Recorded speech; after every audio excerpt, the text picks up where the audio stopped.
Favourite serials இனி டிவிக்கு முன்பே சன் நெக்ஸ்ட் ஆப்ல ஜாலியா எல்லாருக்கும் முன்னாடியே பாருங்க. இப்பவே சன் நெக்ஸ்ட் ஆப்பை டவுன்லோட் பண்ணி சப்ஸ்கிரைப் பண்ணுங்க.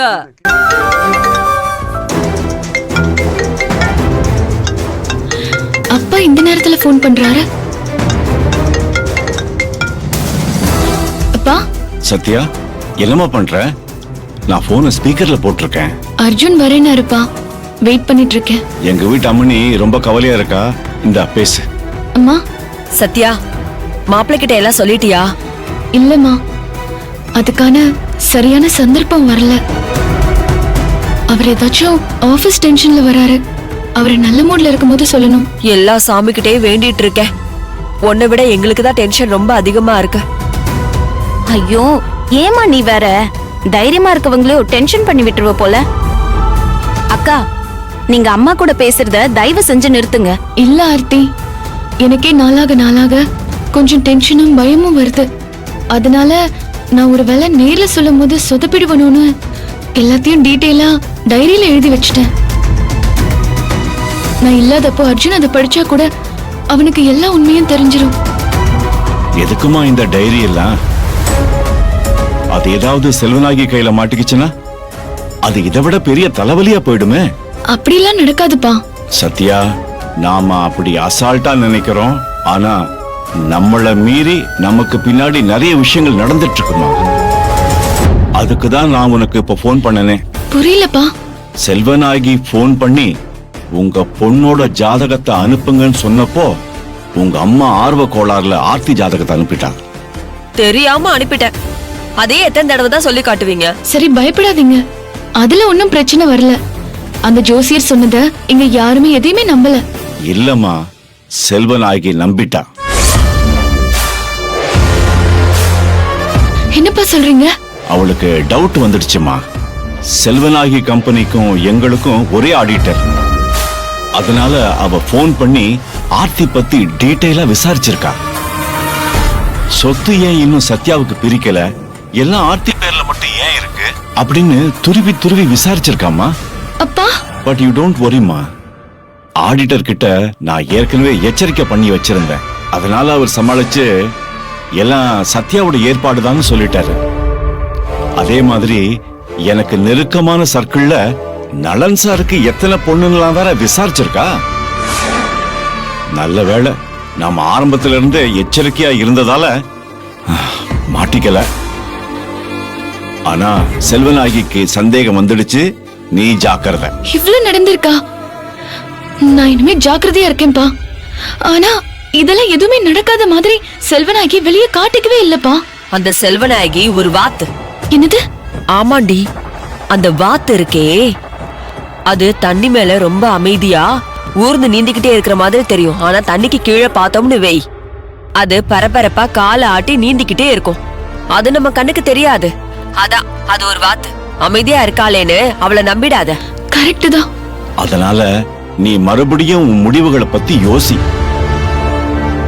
உனக்கு சரியான சந்தர்ப்பம் கிடைக்கலனா கடவுளே ஒருவேளை இதை தடுக்கிறாரோ என்னவோ. அம்மா. ஐயோ, தெளிவா இருக்கவங்கள நீங்க ரெண்டு பேரும் போட்டு குழப்பாதீங்க. போனை கொடுங்க. அக்கா, இந்த எக்ஸ்பைரி டேட்டிங் பேச்செல்லாம் நம்பாதீங்க. உங்க முடிவுல நீங்க ஸ்ட்ராங்கா இருங்க. நான் லைனை கட் பண்றேன். ஏய் அறந்தவாளு, யாரடி எக்ஸ்பைரி டேட்டு? 2 எக்ஸ்பைரி டேட்டும் சேர்ந்துதான் உனக்கு கல்யாணம் பண்ணி வைக்கிறோம். ஞாபகம் வச்சுக்கோ. வர ரொம்ப துள்ளாத.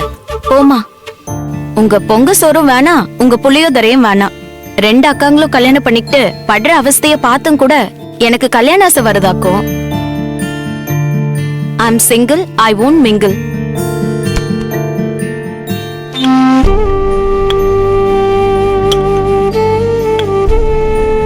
என்னங்க சொல்றா? ஒண்ணுமே புரியல. புரியலன்னு விட்டுறணும் காமாட்சி. அதுதான் நிம்மதிக்கு ஒரே வழி.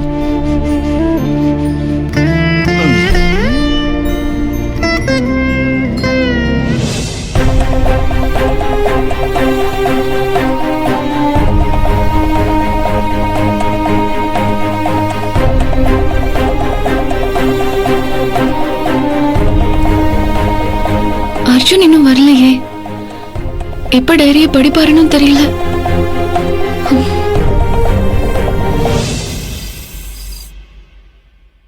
ஜக்கம்மா சொல்றா, ஜக்கம்மா சொல்றா, ஜக்கம்மா சொல்றா, ஜக்கம்மா சொல்றா.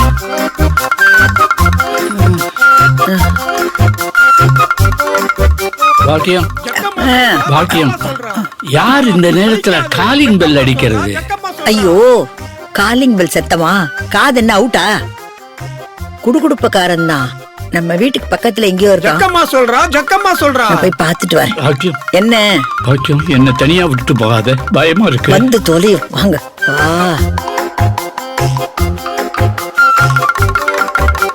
ஜக்கம்மா வாக்கு பொய்க்காது. ஜக்கம்மா சொல்றா, ஜக்கம்மா சொல்றா. இந்த வீட்டை சேர்ந்த ஒரு மாலையிட்ட மங்கைக்கு பிறந்த ஒரு பெண் பிள்ளை இப்ப வயித்துல குழந்தையோட நிம்மதி இல்லாத ஜீவனா அலைஞ்சு திரிஞ்சு தவிச்சு நிக்குது. ஜக்கம்மா சொல்றா, ஜக்கம்மா சொல்றா. இந்த வீட்டுக்கு இன்னொரு கண்ட வர போகுதுன்னு ஜக்கம்மா சொல்றா, ஜக்கம்மா சொல்றா.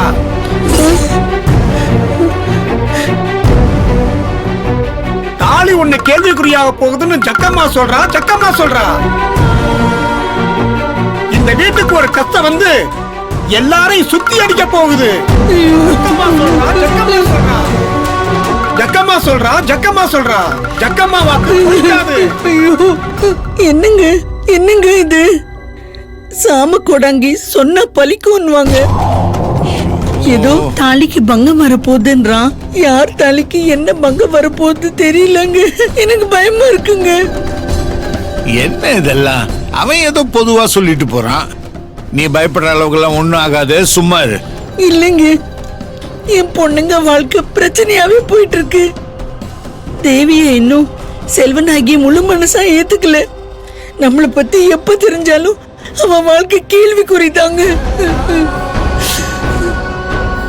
தேவியும் சத்யாவும் அக்கா தங்கச்சின்னு தெரிஞ்சா அது இன்னும் பயங்கரங்க.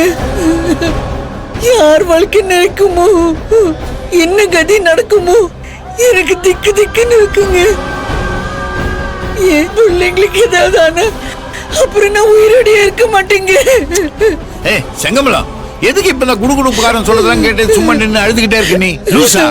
அம்மா, அப்பா, என்ன நீங்களும் பாத்துக்கிட்டே இருக்கீங்க? அவளை தைரியமா இருக்க அது சொல்லுங்க. இல்லடா வரதா, எனக்கும் மனசுக்குள்ள கொஞ்சம் பயமா தான் இருக்கு. நாம வீட்டை வேற வித்துட்டோம். நம்ம நிலைமையே இப்படின்னா பேத்திங்க நிலைமையை நினைச்சா ரொம்ப பயமா இருக்கு.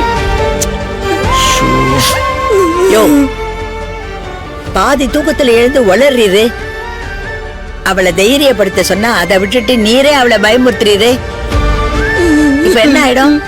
தேவி விஷயம் தெரியட்டுமே. அவ வயித்துல அபி குழந்தை தானே வளருது. அது என்ன இல்லைன்னு ஆயிடுமா? அப்புறம் எதுக்கு சட்டம் கோர்ட்டுன்னு ஒண்ணு இருக்கு? அம்மா, அதெல்லாம் இருக்குதுதாம்மா.